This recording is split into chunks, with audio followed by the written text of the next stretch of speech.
Assalamualaikum warahmatullahi wabarakatuh. Perkenalkan, saya Lia Nurhayati. Pada kesempatan kali ini, saya akan mencoba mempresentasikan hasil komparasi struktur kurikulum pendidikan dasar di Indonesia dan beberapa negara maju, yaitu Finlandia, Korea Selatan, dan Jepang, serta refleksi penerapannya di sekolah dampingan saya. Dan presentasi ini juga dilengkapi dengan temuan dari proses kolaborasi kelompok. Sebelum masuk ke substansi kurikulum, saya ingin menyampaikan sedikit refleksi mengenai proses kolaborasi kelompok yang kami lakukan untuk menyusun satu artikel terkait komparasi struktur kurikulum. Selama penyusunan tugas, kolaborasi ini cukup memperkaya perspektif karena setiap anggota memiliki sudut pandang yang berbeda. Diskusi-diskusi yang kami lakukan membantu kami menyusun struktur yang lebih jelas dan menguatkan argumentasi. Meskipun demikian, tantangannya adalah menyamakan waktu dan persepsi. Kami terbantu oleh Google Docs dan Canva, tapi tetap membutuhkan waktu untuk menyelaraskan pemahaman kami semua.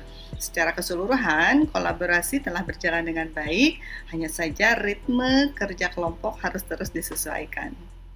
Berangkat dari pengalaman itu, kami merumuskan beberapa saran. Untuk kelompok sendiri, kami merasa perlu adanya jadwal kolaborasi mingguan dan penggunaan fitur komentar atau track change supaya penyamaan persepsi bisa lebih cepat.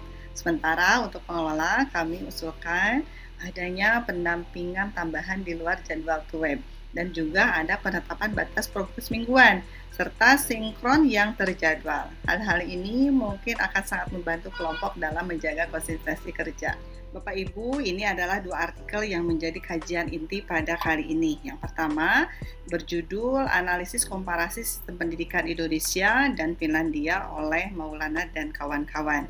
Artikel yang kedua yaitu wawasan pendidikan terkait studi komparatif sistem pendidikan di beberapa negara maju, diantaranya Korea Selatan dan Jepang, oleh Citra Kurniawan. Tujuan paparan ini adalah untuk memahami arah baru kurikulum nasional di Indonesia pada tahun 2025 dan membandingkannya dengan sistem pendidikan negara maju, serta melihat bagaimana praktik baik dari negara lain dapat diadaptasi untuk meningkatkan kualitas pembelajaran di sekolah kita. Kurikulum di Indonesia tahun 2025 mengalami penguatan yang cukup signifikan.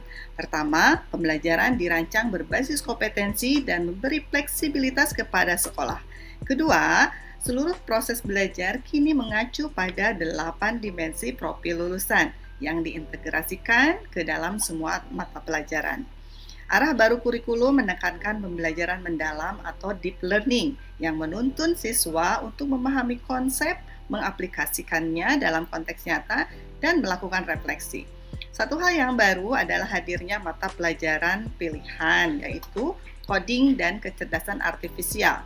Sebagaimana diatur dalam pasal 32A Permendikdasmen nomor 13 tahun 2025. Namun, implementasinya masih secara bertahap. Pada tahun ajaran 2025-2026, mata pelajaran ini baru diberikan kepada kelas 5 SD. Dan itu pun hanya pada sekolah-sekolah yang gurunya sudah mengikuti pelatihan coding. Pembelajaran mendalam menjadi ciri utama kurikulum 2025. Terdapat 4 komponen utama yaitu praktik pedagogis, kemitraan pembelajaran, lingkungan belajar, dan pemanfaatan digital. Pendekatan pembelajaran ini diwujudkan melalui 3 pengalaman belajar, yaitu memahami, mengaplikasi, dan merefleksi. Tujuan akhirnya adalah menghasilkan profil lulusan yang kuat dalam 8 dimensi seperti keimanan dan ketakwaan kepada Tuhan Yang Maha Esa, kewargaan, penalaran kritis, kreativitas, kolaborasi, kemandirian, kesehatan, dan komunikasi. Dalam kurikulum terbaru, asesmen tidak hanya digunakan untuk menilai hasil akhir. Asesmen dibagi menjadi assessment for learning untuk memberikan umpan balik selama proses, assessment as learning agar siswa berlatih refleksi dan metakognisi, serta assessment of learning untuk mengukur capaian akhir. Pendekatan ini memastikan bahwa asesmen menjadi bagian dari proses belajar, bukan hanya alat pengukuran.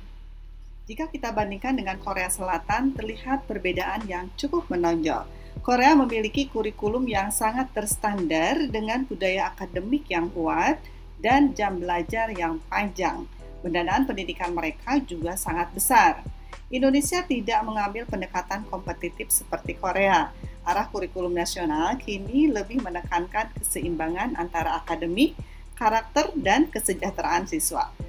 Penambahan mapel coding menunjukkan bahwa Indonesia juga bergerak ke arah penguatan kompetensi digital, tetapi dengan pendekatan yang lebih bertahap.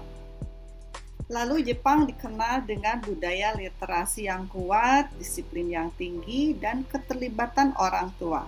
Kurikulum Merdeka stabil dan sangat konsisten dalam implementasinya. Pembelajaran penting untuk Indonesia adalah pentingnya budaya belajar dan dukungan komunitas. Tanpa ekosistem yang kondusif, pembelajaran mendalam tidak akan berjalan secara optimal. Sedangkan Finlandia adalah contoh negara dengan sistem pendidikan humanis dan sangat menekankan kesejahteraan siswa. Tidak ada ranking, tidak ada tinggal kelas, jam belajar lebih rendah dan guru disiapkan melalui pendidikan yang sangat selektif. Pendekatan Finlandia ini sangat dekat dengan arah pembelajaran Indonesia. Problem solving, pembelajaran bermakna, dan keseimbangan antara akademik dan emosional. Indonesia baru memulai penguatan kompetensi digital melalui mapel coding, sementara Finlandia sudah lebih matang secara sistemik.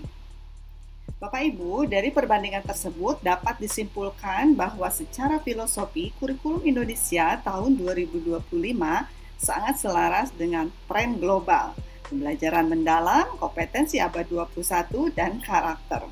Namun, implementasinya masih secara bertahap, terutama pada area kompetensi digital, seperti mapel coding yang saat ini baru hanya diberikan pada siswa kelas 5 di sekolah tertentu.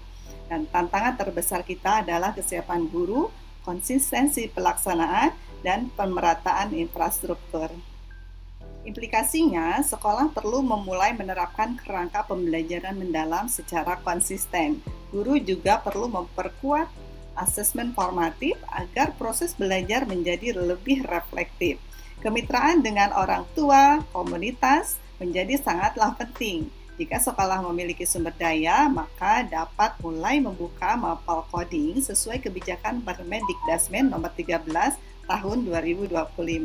Bapak Ibu, sebagai penutup, transformasi kurikulum Indonesia sudah berada pada arah yang tepat.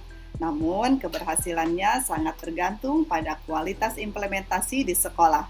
Praktik baik dari Korea, Jepang, dan Finlandia dapat menjadi inspirasi untuk memperkaya perkembangan kurikulum nasional 2025. Bapak Ibu, paparan ini disusun berdasarkan 2 artikel ilmiah yang tadi saya sudah sebutkan di awal dan kebijakan kurikulum nasional terbaru tahun 2025.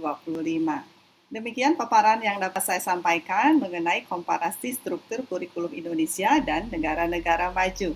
Semoga paparan ini memberikan sudut pandang baru serta memperkaya pemahaman kita tentang arah transformasi pendidikan di Indonesia.